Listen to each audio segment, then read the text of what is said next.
What we are witnessing right now is not just another celebrity court case, and it is definitely not just royal drama for headlines. This is a moment that could redefine how the British tabloid press operates, and at the centre of it all stands Prince Harry, a man who has made it clear that this fight is not about revenge, attention, or personal vendettas. It is about accountability. It is about exposing a system that, for decades, thrived in secrecy while causing real, lasting damage to real human lives. As his legal battle against associated newspapers continues in London's High Court, Prince Harry is receiving praise from unexpected quarters. Commentators, experts, and members of the public are increasingly acknowledging that whether you like him or not, he has done something no senior royal has dared to do before. He has pulled back the curtain on the darker side of Britain's tabloid culture and forced it into the light. At the core of this legal battle are serious allegations against the publishers of the Daily Mail and the Mail on Sunday. Prince Harry claims these outlets illegally gathered private information about him over many years. According to his testimony, these practices were not isolated incidents, but part of a broader, systemic pattern that left him feeling, in his own words, paranoid beyond belief. That phrase has been repeated endlessly in headlines, often stripped of context, sometimes even mocked. But when you pause and actually consider what it means, it becomes deeply unsettling. Living under constant surveillance, never knowing who is watching, who is listening, or what private detail might be splashed across a front page the next morning, this is not paranoia in the casual sense. This is a psychological response to sustained intrusion. Harry has explained that this level of media interference had a profoundly stressful impact on his mental health and on his relationships. Friendships were strained, romantic relationships were tested, trust became harder and harder to give, and all of this unfolded while the world was watching, commenting and often judging without ever seeing the full picture. One of the most striking aspects of this case is how unusual it is. Members of the royal family traditionally avoid the courts at all costs, especially when it comes to battles with the press. The unspoken rule has always been: endure, stay silent, and move on. Prince Harry shattered that tradition. Royal expert Richard Fitzwilliams summed it up bluntly when he noted that Harry claims the alleged intrusion left him paranoid beyond belief. But Fitzwilliams went further, emphasising that Harry has described reforming the British tabloid press as his life's work. This is not a side project or a temporary campaign. It is, as Fitzwilliams put it, a personal crusade. That framing matters. Harry genuinely believes that unchecked media excess played a role in the death of his mother, Princess Diana. He believes it has had a ruinous effect on his own relationships, and he has been clear that he does not want future generations, his children included, to grow up under the same relentless pressure. One of the most humanizing aspects of Harry's testimony has been his openness about trauma. He has spoken about how something as simple as the click of a camera can trigger deep emotional responses. For many people, that sound means nothing. For him, it represents years of pursuit, ambush, and loss of control. This is a side of royal life that rarely makes it into glossy magazine spreads. The public sees red carpets, ceremonies, and smiling faces. What they don't see is the long-term psychological toll of being hunted for stories, of having your privacy violated not once or twice but repeatedly over decades. When critics dismiss Harry's claims as exaggeration, they often ignore this cumulative impact. Trauma is not always about one dramatic event. Sometimes it is about thousands of small intrusions that, over time, become unbearable. Richard Fitzwilliams also pointed out something else that deserves attention. Most royals avoid the court like the plague. Harry, by contrast, is prepared for what he himself has described as a titanic struggle. That choice alone signals how strongly he feels about this issue.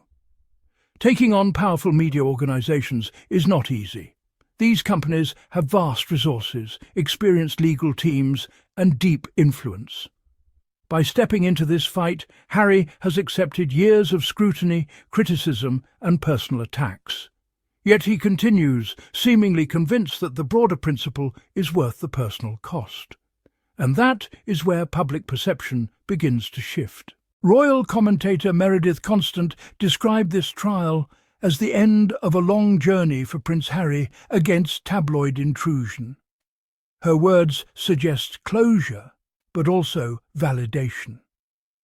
According to Constant, Harry has every right to feel paranoid beyond belief, given the history of press behaviour toward him. What's particularly interesting is her observation that the tides appear to be turning in his favour. Public sympathy, once fractured, is gradually consolidating. Many people are beginning to separate their opinions of Harry as a royal figure from the legitimacy of his legal arguments. This shift is not happening in a vacuum. Recent polling has added another layer to the conversation. A YouGov poll found that a majority of Britons believe Prince Harry should have his previous royal protection restored when he is in the United Kingdom. That is no small thing. For years, narratives suggested that public sentiment had turned decisively against him. Yet, here we are, with evidence that many people recognise the real risks he faces and the unique circumstances of his life. At the same time, RAVEC, the committee responsible for royal and VIP security, is reviewing his security arrangements. This review signals institutional acknowledgement that the situation may warrant reconsideration. Together, these developments suggest that Harry's fight is resonating beyond the courtroom. Perhaps the most significant outcome of this case so far is the broader conversation it has sparked about the British tabloid press. For decades, these outlets operated behind closed doors, protected by tradition, influence, and public appetite for scandal. Now, that ecosystem is being examined in unprecedented detail.